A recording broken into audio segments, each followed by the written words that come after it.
نحمدہ ونصلی علی رسول الکریم اما بعد۔ سورہ حدید آیت نمبر 7۔ ترجمہ: تم لوگ اللہ پر اور اس کے رسول پر ایمان لاؤ، اور جس مال میں اس نے تم کو دوسروں کا قائم مقام بنایا ہے، اس میں سے اس کی راہ میں خرچ کرو۔ جو لوگ تم میں سے ایمان لائے اور انہوں نے اللہ کی راہ میں خرچ کیا، اور ان کے لیے بہت بڑا اجر ہے۔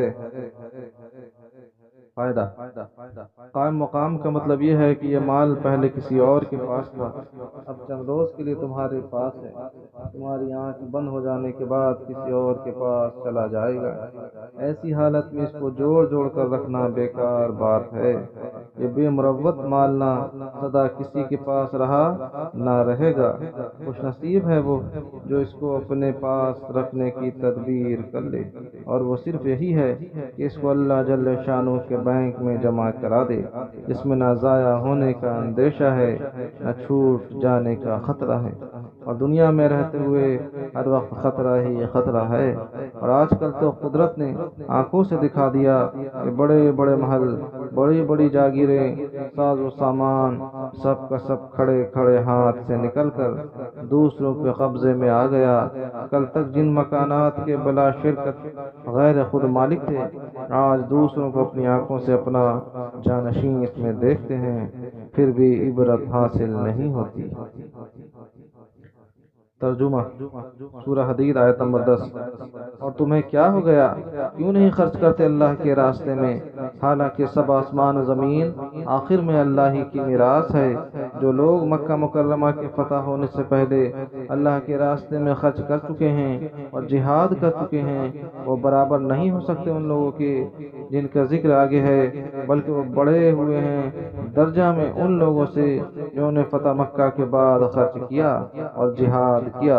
اور اللہ تعالیٰ نے ثواب کا وعدہ تو سبھی سے کر رکھا ہے، چاہے فتح مکہ سے پہلے خرچ اور جہاد کیا ہو یا بعد میں، اور اللہ تعالیٰ کو تمہارے اعمال کی پوری خبر ہے۔ فائدہ: اللہ تعالیٰ کی میراث ہونے کا مطلب یہ ہے کہ جب سب آدمی مر جائیں گے تو آخر میں آسمان، زمین، مال متاع سب اسی کا رہ جائے گا، اس پاک ذات کے سوا کوئی باقی نہ رہے گا۔ تو جب سب کو چھوڑنا ہی ہے تو پھر اپنی خوشی سے اپنے ہاتھ سے کیوں نہ خرچ کرے، اس کا ثواب بھی ملے۔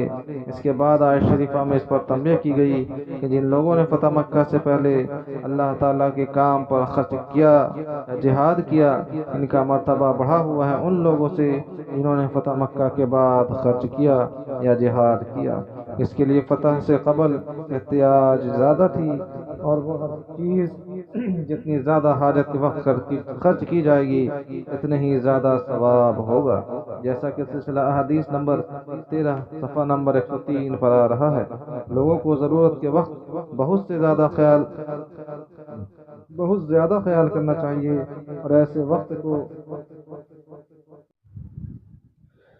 ترجمہ: سورہ حدید آیت نمبر 11۔ کون شخص ہے ایسا جو اللہ جل شانہ کو قرض حسنہ دے، پھر اللہ تعالیٰ اس کے ثواب کو اس کے لیے بڑھاتا چلا جائے، اور اس کے لیے بہترین بدلہ ہے۔ فائدہ: نمبر 5 صفحہ 27 ایک آیت شریفہ اس کے ہم معنی گزر چکی ہے۔ خاص اہتمام کی وجہ سے اس مضمون کو دوبارہ اشاعت فرمایا ہے، اور قرآن پاک میں بار بار اس پر تنبیہ کی جا رہی ہے کہ آج اللہ کے راستے میں خرچ کا دن ہے، جو خرچ کرنا ہے کر لو، مرنے کے بعد حسرت کے سوا کچھ بھی نہیں ہے۔ ترجمہ: سورہ حدید آیت نمبر 18۔ بے شک صدقہ کرنے والے مرد اور صدقہ دینے والی عورتیں اور یہ صدقہ دینے والے اللہ جل شانہ کو قرض حسنہ دے رہے ہیں، ان کا ثواب بڑھایا جائے گا اور ان کے لیے نفیس اجر ہے۔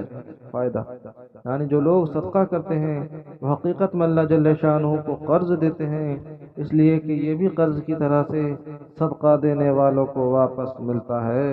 بس یہ بہت زیادہ معاوضہ اور بدلہ لے کر ایسے وقت میں واپس ہوگا جو وقت صدقہ کرنے والے کے سخت حاجت اور سخت ضرورت اور سخت مجبوری کا ہوگا۔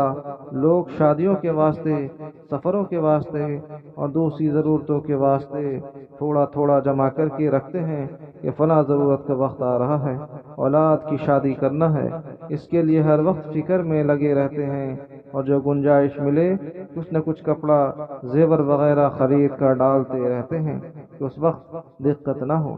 آخرت کا وقت تو ایسی سخت حاجت اور ضرورت کا ہے، اس وقت نہ